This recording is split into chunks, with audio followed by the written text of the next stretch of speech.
ሰላም ጤና ይስጥልኝ የተከበራችሁ የቻናል ቤተሰብ ተከታታዮች፣ አሁን አዲስና ትኩስ መረጃዎችን የማመላክታችሁ ይሆናል። በተለይ አሁን እየወጡ የሚገኙ ዕለታዊ መረጃዎች አሉ። እሱን በተመለከተ የምንዳስስ ይሆናል።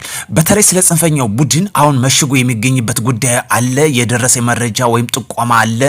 እሱን ጉዳይ ቀጥታ የማመላክታችሁ ይሆናል።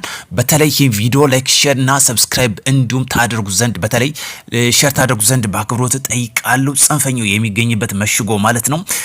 በተለይ አማራ ፋኖ ብሔራዊ ንቅናቄ ነፃ እናወጣለን ብሎ በመዝረፍ ወደ ሌሎች ክልሎች እየሸሹ ይገኛሉ።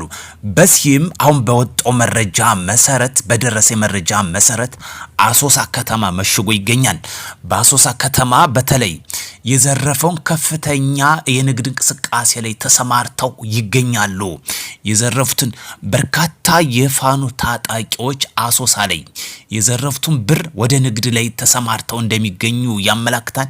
ይህ ገንዘብ የድሃ ሀብትና የሀገር ሀብት ነው።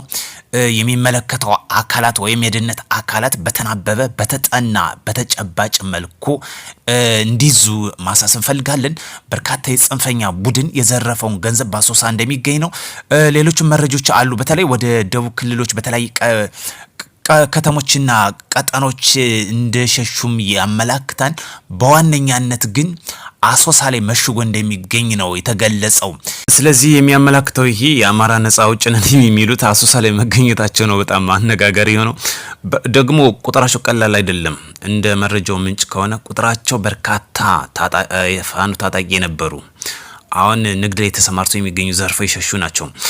በርካቶችም የሸሹ እስከ ባህር ማዶ የሚሄዱ እንዳሉት ያመላክታል። በበርካታ አቅጣጫ ባህር ማዶ ድረስ ወጥተው ይሄዳሉ።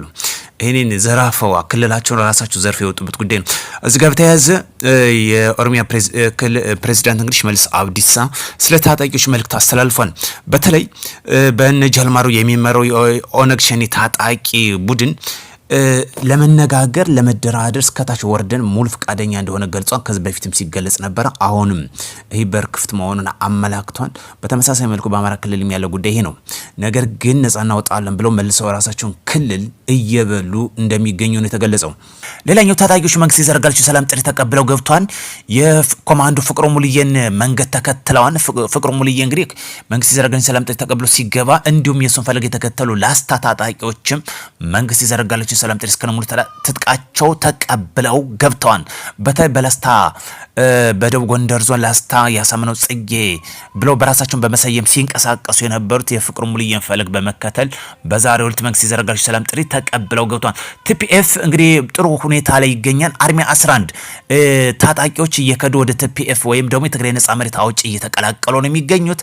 አርሚ 11 ብሎ የሰየሙ የዋት ታጣቂዎች እንግዲህ የዋትን አገዛዝ እንግዲህ አልጥማቸው ያለው ወደ ቲፒኤፍ ወይም የትግራይ ነጻ መሬት አውጪ እየተቀላቀሉ እንደሚገኙ ተመላክቷል። በዚህም የቲፒኤፍ ከፍተኛ አመራሮች እንግዲህ ያሰለጠኑ እንዲሁም የሎጂስቲክ አቅርቦት እያደረጉም እንደሚገኝም ነው እየተመላከተ የሚገኘው። አሁን የወጣው መረጃ በተለይ የምስራቅ ዓለማችን ክፍል አሜሪካና እስራኤል በወሰዱት ጥቃት ከቴህራን ወደ በካራጅ ተብሎ የሚታወቅ ከተማ የሚያገናኝ ትልቁን የኢራን ድልድይ መምታታቸው ተገልጿል። ከዚህ ጋር በተያያዘም ኢራን ያጠፋ ምላሽ እንደምትሰጥ ማስታውቃለች።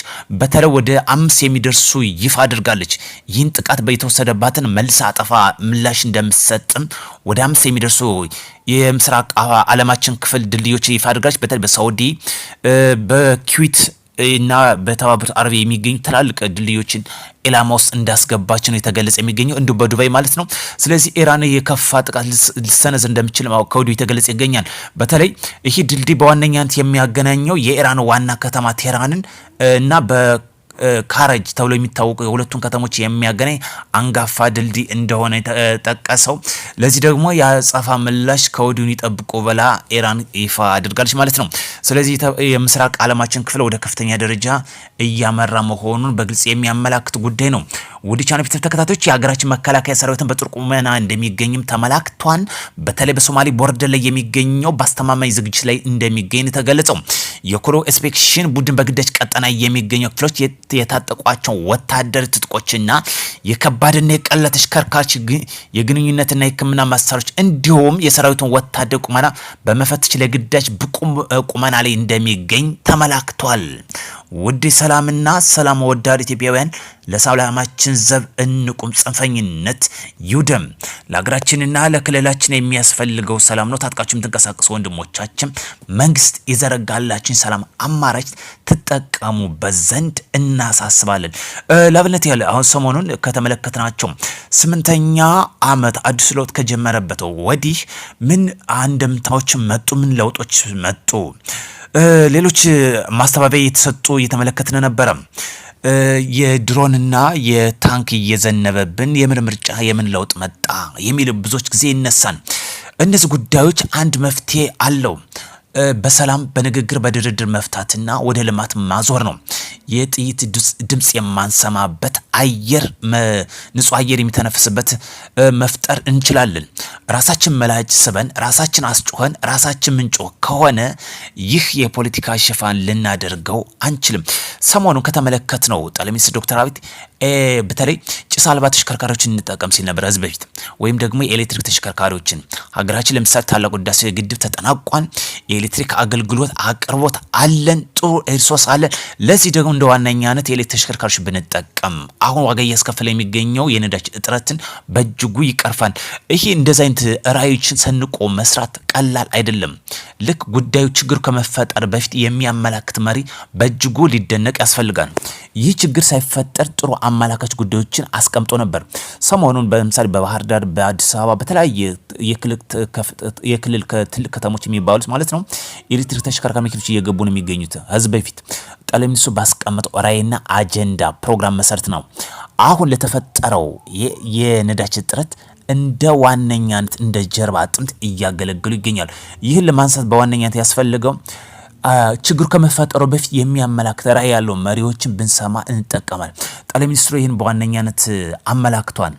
ነገር ግን እኛ አባዚዎች ወይም ደግሞ የጦር ነጋሪት ጎሳሚ ስለሆነ ጦርነት ወይም ደግሞ ድክመቶችን እየፈለግን ከማስቸው ውጭ መሪዎችን ከመስማት ሌሎችን መስማት ምርጫ ስለወሰድን ዋጋ እያስከፈለን ይገኛል። ስለዚህ መሪዎቻችን እንስማ። መሪዎቻችን ሀገራችን ጥሩ ሂደት ላይ ትገኛለች። ራሳችን አስጮኸን ራሳችን ምንጮህ ከሆነ ወንዝ አያሻግረንም። ይሄ የትም የማያደርስ ጉዳይ ነው። በጦርነት የምናመጣው ለውጥ አይኖርም። ደግሞ በትዕቢት የምናመጣው ለውጥ አይኖርም። አሁን በዋነኛነት ያመላከቷችሁ ይሄ ዘራፊ ቡድን ዘርፎ የሸሸበት በዋነኛነት የሚገኝ አሶሳ ነው። ወደ ደቡብ ክልሎች የተሰደደበት ሁኔታ አለ። ወደ ኬንያ የወጡበት አለ። ወደ ሱዳን የወጡበት አለ። በርካታ ዘርፎ የሸሹበት አለ። ኢቨን እንኳን እስከ ኤሮፕ ድረስ የተሻገሩበት አለ። ባህር ማዶ የተሻገሩበት አለ። ኢንዳይሬክትሊ ብራቸውን በማዛወር ዘረፋ 100% ዘረፋ ላይ የተሰማራ ቡድን ያለ